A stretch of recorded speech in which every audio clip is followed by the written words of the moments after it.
First problem, ఒక sequence ఉందట. సీక్వెన్స్కి సిరీస్కి తేడా ఏంటి? సిరీస్ అంటే ఆ ఉన్న ఎలిమెంట్స్ మధ్యలో మ్యాథమెటికల్ ఆపరేషన్స్ ఉంటాయి. ప్లస్ కావచ్చు, మైనస్ కావచ్చు, ఇంటూ కావచ్చు, అది ఏదైనా కావచ్చు. నవ్వు ఇక్కడ చూస్తే కొన్ని సంఖ్యలు ఉన్నాయి. -9, -5, -1, 3, 7 అండ్ సో ఆన్ సంఖ్యలు ఇలా ఉన్నాయి. రైట్, ప్రతి -9కి 4 యాడ్ చేస్తే -5 వస్తుంది, 4 యాడ్ చేస్తే -1 వస్తుంది, 4 యాడ్ చేస్తే 3 వస్తుంది, 4 యాడ్ చేస్తే 7 వస్తుంది. అంటే ప్రతి 2 వరుస సంఖ్యల మధ్యలో ఏది కామన్గా ఉంది? డిఫరెన్స్ కాన్స్టెంట్గా ఉంది. డిఫరెన్స్ డి అనే వాల్యూ సేమ్గా ఉంది, డి అనే వాల్యూ కాన్స్టెంట్గా ఉంది ఆర్ సేమ్గా ఉంది. కాన్స్టెంట్గా ఉంది, సేమ్గా ఉంది. కాన్స్టెంట్గా 2 వరుస సంఖ్యల మధ్యలో వాటి మధ్యలో ఉన్న భేదము సేమ్గా ఉంటే ఆ సిరీస్ని మనం ఏమన్నాం సార్? అరిథమెటిక్ అంక శ్రేణి అని అన్నాం. అంటే ఈ ఇచ్చిన వాల్యూలు ఏ శ్రేణిలో ఉన్నాయి? అంక శ్రేణిలో ఉన్నాయి. అంక శ్రేణిలో మనం nth టర్మ్ ఎలా కనుక్కోవాలి? ఇప్పుడు థర్డ్ టర్మ్ కనుక్కోవాలనుకోండి. ఫస్ట్ టర్మ్ నుంచి T1, T2, T3 ఎన్ని గ్యాపులు ఉన్నాయి? ఇదొక గ్యాప్, ఇదొక గ్యాప్.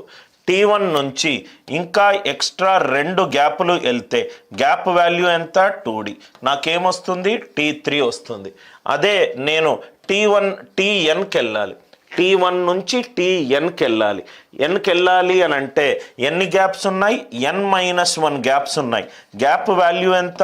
D. ఎక్కడి నుంచి స్టార్ట్ అవ్వాలి? T1 నుంచి స్టార్ట్ అవ్వాలి. T1 అంటే ఎంత? A. అందుకే మనకు ఫార్ములే A + n-1 × D వచ్చింది. అందుకే మనకు ఫార్ములే A + n-1 × D వచ్చింది. ఫస్ట్ ఇచ్చిన సంఖ్యలను చూశాను, సంఖ్యల మధ్యలో భేదాన్ని చూశాను.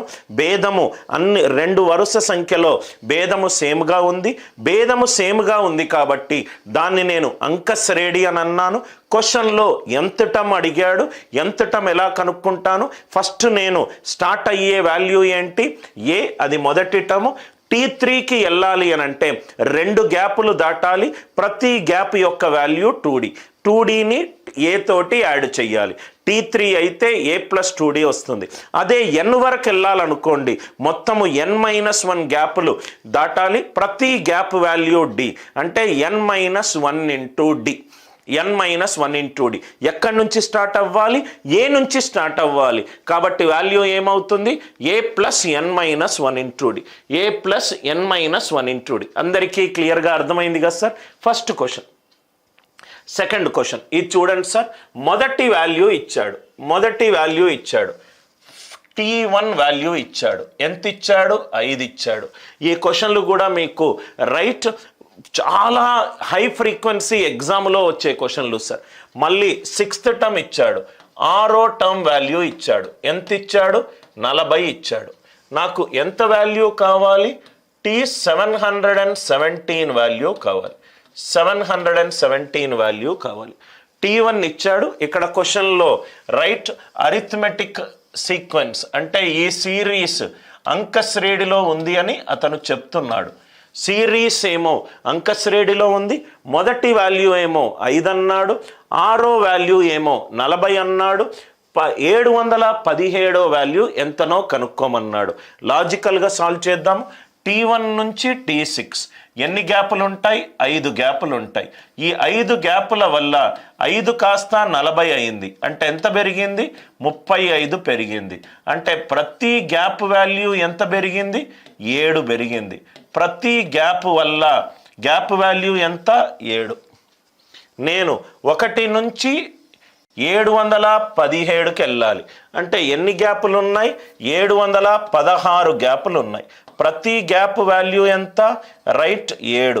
716 × 7 అంటే 5 నుంచి స్టార్ట్ అవ్వాలి. 716 గ్యాపులు కవర్ చేయాలి.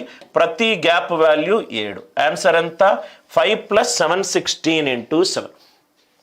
5 + 716 × 7. మళ్ళీ ఎక్స్ప్లెయిన్ చేస్తున్నాను సార్. ఈ 5 గ్యాపులు ఎలా వచ్చింది? 6 - 1 5. 1 నుంచి 6 వరకు లాజికల్గా ఆలోచించండి సార్. 2 వరకు వెళ్ళాలంటే ఒక గ్యాప్, 3 వరకు వెళ్ళాలంటే T1 నుంచి T2 ఒకటి, T2 నుంచి T3 ఒకటి, 3 వరకు వెళ్ళాలంటే 2 గ్యాపులు, 10 వరకు వెళ్ళాలంటే 9 గ్యాపులు, 6 వరకు వెళ్ళాలంటే 5 గ్యాపులు. మళ్ళీ రెండోసారి ఎక్స్ప్లెయిన్ చేస్తున్నాను. ఫార్ములా ఏమీ అవసరం లేదు దీనికి. T1 నుంచి T6 అంటే 5 గ్యాపులు. 5 గ్యాపుల వల్ల 5 కాస్త 40 అయింది, అంటే 35 పెరిగింది. 5 గ్యాప్స్ 35 పెరిగితే ఒక గ్యాప్ వాల్యూ ఎంత? +7. ఒక గ్యాప్ వాల్యూ +7. 1 నుంచి 717 అంటే 716 గ్యాపులు ఉన్నాయి. ప్రతి గ్యాప్ వాల్యూ ఎంత? 7. 716 × 7. ఇక్కడి నుంచి 5 నుంచి 516 గ్యాప్లు మూవ్ అవ్వాలి. ప్రతి gap value 7. 5 + 716 × 7. So 7 × 6 = 42. 2 + 5 7. Answer unit digit 7 ఉంటే చూడాలి, ఆర్ డిజిటల్ సమ్ అయినా చూసుకోవచ్చు. ఆర్ యు ఆల్ విత్ మీ? దయచేసి అవసరం లేకుండా మీరు ఫార్ములా యూజ్ చేయాల్సిన అవసరము లేదు. Next question.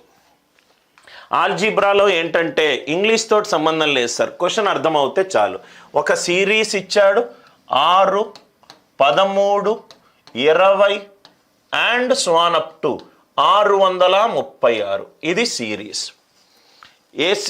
ఈ 2 వరుస సంఖ్యల మధ్యలో ఇక్కడ 7 అండ్ ఇక్కడ కూడా 7, అంటే ఇది అంక శ్రేణిలో ఉంది, ఇది అరిథమెటిక్ ప్రోగ్రెషన్లో ఉంది. క్వశ్చన్ చూస్తూనే ఉంటే నాకు ఐడియా వస్తుంది. ఈచ్ గ్యాప్ వాల్యూ ఎంత సార్? 6 13 అయింది, అంటే ఆ గ్యాప్లో ఎంత పెరిగింది? 7 పెరిగింది. 13 20 అయింది, అంటే గ్యాప్లో ఎంత పెరిగింది? 7 పెరిగింది. కానీ నాకు మొత్తం పెరగాల్సిన గ్యాప్ ఎంత? 6 కాస్త 636 అయింది, అంటే మొత్తము 630 పెరగాలి. అంటే ఎన్ని గ్యాపులు దాటాలి? 90 గ్యాపులు దాటాలి. 90 గ్యాప్స్ 1 నుంచి 90 గ్యాప్స్ దాటితే ఈ వాల్యూ ఎంత సార్? T91. ఈ వాల్యూ ఎంత sir? T91. Are you all with me? ఎంత లాజికల్గా వచ్చిందో చూడండి. మళ్ళీ ఎక్స్ప్లెయిన్ చేస్తున్నాను. 6 13 గ్యాప్ వాల్యూ ఎంత? 7. ఒక్క గ్యాప్ వాల్యూ 7. 636 అయింది. మొత్తం గ్యాప్ వాల్యూ 630, అంటే 90 గ్యాపులు దాటాలి.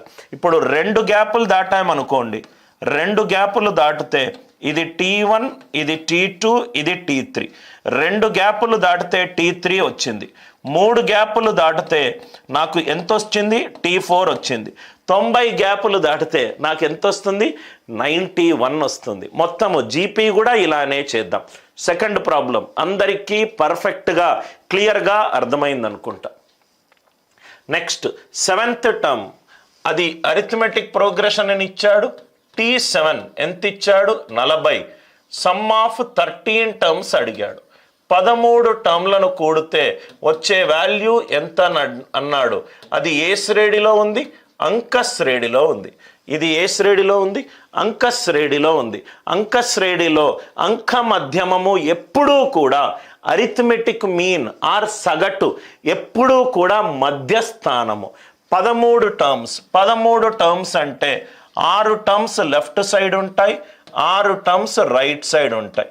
లెఫ్ట్ సైడ్ ఏమో 6 టర్మ్స్ ఉంటాయి, రైట్ సైడ్ ఏమో 6 టర్మ్స్ ఉంటాయి. అంటే మిడిల్ వాల్యూ మధ్యస్థానం ఏమవుతుంది? T7 అవుతుంది.